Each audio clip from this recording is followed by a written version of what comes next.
reason to get up with us. We are going to be busy today. Football on this Friday? Absolutely. Jeremy Fowler is here to break a bunch of stories, and Bart Scott and Louis Riddick are ready to break them all down. We'll get to that in a moment, but we begin with the game of the night last night, Game 3 NBA in Milwaukee. After the Bucks were humiliated in Game 2 by the Nets, Giannis struggling big time, down 2-zip, but last night he had it going. Fourth quarter, tied at 74. There he is. Boom. Giannis knocking down a jumper finish with 33. Bucks by 2. Just over 2 minutes to play. We're tied at 78. Low scoring. Chris Middleton. Oh, he was great last night. 35 and 15. Bucks by 2. A buck and a half left in the game. Tied at 80. Kevin Durant gets it back, knocks it down. He had 30. The Nets a 3-point lead. Less than 15 seconds to go. Bucks down by 1. Where are you going? For the biggest basket of the game. Oh, Drew Holiday, spinorama. He had just 9 points, but that's the biggest bucket of the Milwaukee season. They got a 1-point lead. Nets can try to go for the win. Wait a minute, where's this going? Almost a turnover. Somehow it winds up in the hands of Brown. That's a wild shot. Not what they were looking for. They would have to foul. Chris Middleton knocks down 2. 2 seconds left. 3-point game. All James can do is watch. Where are you going for the shot? Kevin Durant, not a great look, and it doesn't go. Bucks win 86-83. The Nets series lead is now 2-1, and there are 2 places to look for the solution last night, and it was those 2, Giannis and Chris Middleton, combining to score 68 of Milwaukee's 86 points last night. That's over 79%. It is the highest percentage of a team's points scored in a playoff game by any duo in NBA history. So that's how good they were last night. And here is the beginning of our basketball insight this morning. PJ and Big Perk, good enough to get up with us this morning. Thanks, guys. Big Perk, I will start with you because we've been going back and forth in this whole thing. How did Milwaukee do it last night? Well, they mixed it up, Greeny. They got physical. They didn't come with that cute and sassy type mentality. They got it out the mud last night. They touched them up. They roughed it up. They made it a physical game. Look, you cannot afford to go into this game and try to get into a cute and sassy game with this Brooklyn Nets team. You're going to lose. But the Milwaukee Bucks, they came out with a different type of mindset. They hung their hats on the defensive end. They made the Nets uncomfortable, and they contested a lot of their shots. Look, they didn't hope that they missed. They made them miss. And this is how you got to beat the Nets. You got to grind it out. You got to get it out the mud, and the Milwaukee Bucks did just that.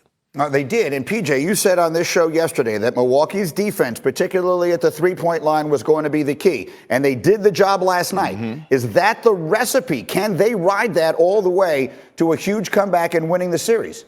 Well, it's a start, Greeny, but they need some offense, too. I mean, if you told me they were going to score 86 points again, they scored 86 the last game and got beat by about 40. This time they scored 86 and they won because of that right there. There was pressure on the 3-point shooters. The Nets, who'd been lighting them up from outside, shot 8 for 32 from the 3-point line because just what Perk was talking about.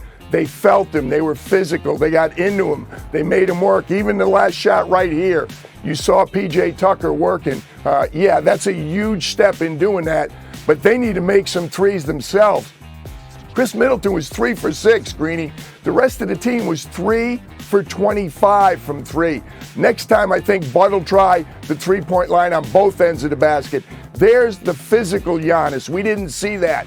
Right at him, to the rim. He got physical in the paint. It made a big difference. Brook Lopez keyed the defense. 6 blocks for the big guy. Get that out of there, Kyrie. You're not in my house. Huge difference. But here's the man, Chris Middleton. Everybody said he couldn't play. He can play. He delivered last night. Not just the points and the big free throws at the end. 15 boards on top of that. He played like the all-star that he is. And Big Perk, let's talk about that for a minute, because Giannis and Chris Middleton were significantly questioned after a terrible first 2 games, particularly Game 2. What did they show you by coming out and playing that way last night, Perk? That they have a different type of mindset, that they're able to overcome adversity. And they did that last night. Chris Middleton, right? He was in his bag. You saw him where he wasn't hesitant. He didn't have any doubt. He was shooting his shot with confidence. And Giannis, he got out early in transition. This is where Giannis flourished well. Getting out early, attacking the paint, not settling for jump shots. Look, The Brooklyn Nets love when Giannis hit a jump shot. You know why? Because they try to bait him into taking more. Right here, Chris Middleton was getting to his spot, sizing guys up, coming off the screen, knowing what he was going to do with the basketball and delivering in great fashion. And like Coach PJ said, he had 15 boards. This is at the shooting guard position. So you could tell he had it on his mind to go out here and get this win. So the other day, Perk, both you and I thought this series was over. I'm not afraid to admit it. And now the Bucks play their way back in with an impressive performance. Game 4 is Sunday, Big Perk. Who wins it?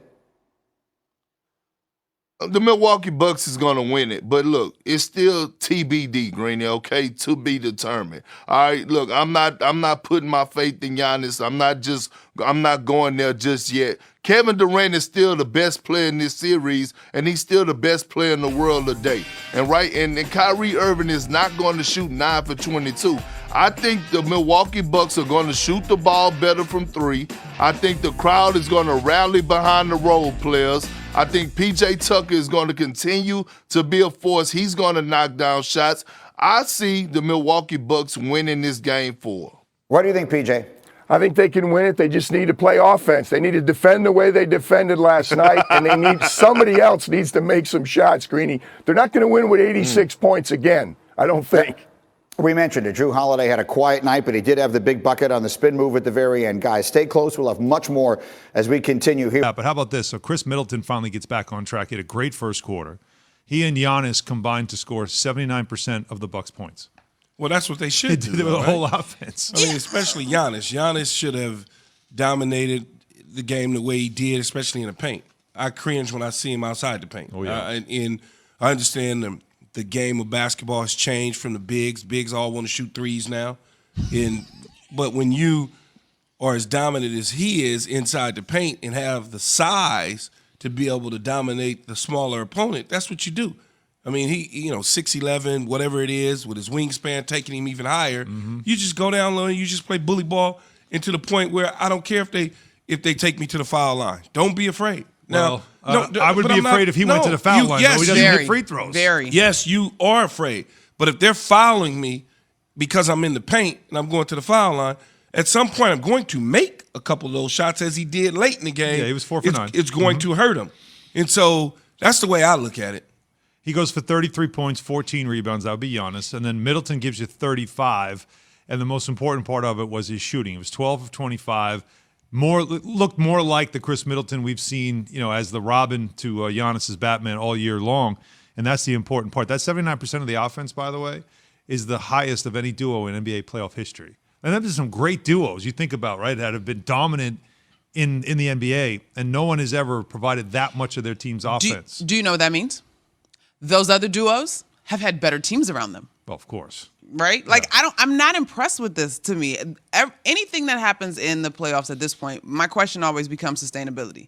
And if you ask me if I had to bet on KD and Kyrie in particular, having another shooting night like he had last night, I don't see that.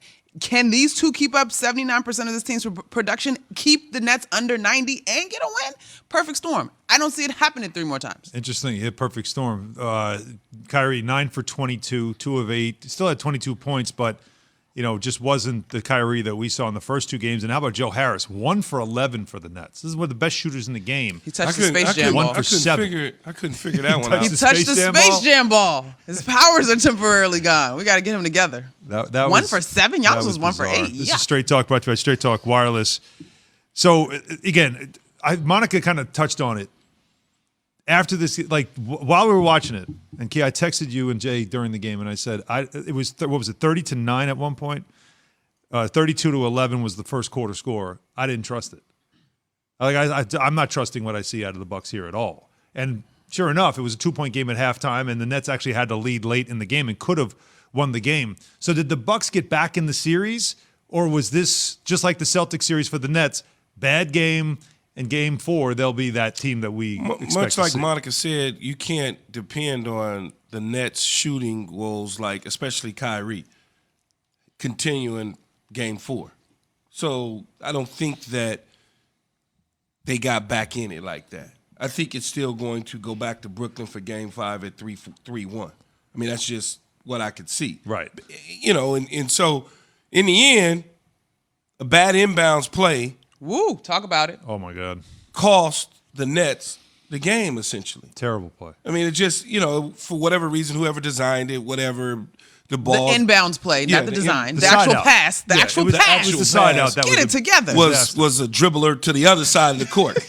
And so Kyrie gets it, and then he gives it to Brown, but then Brown, to me, panics when he got plenty of time, and I don't think he was aware of where he was at in the time. Mm-hmm. Instead of just figuring out what to do with it, he decided he was going to go to the cup and didn't finish strong after having a bad night shooting as well.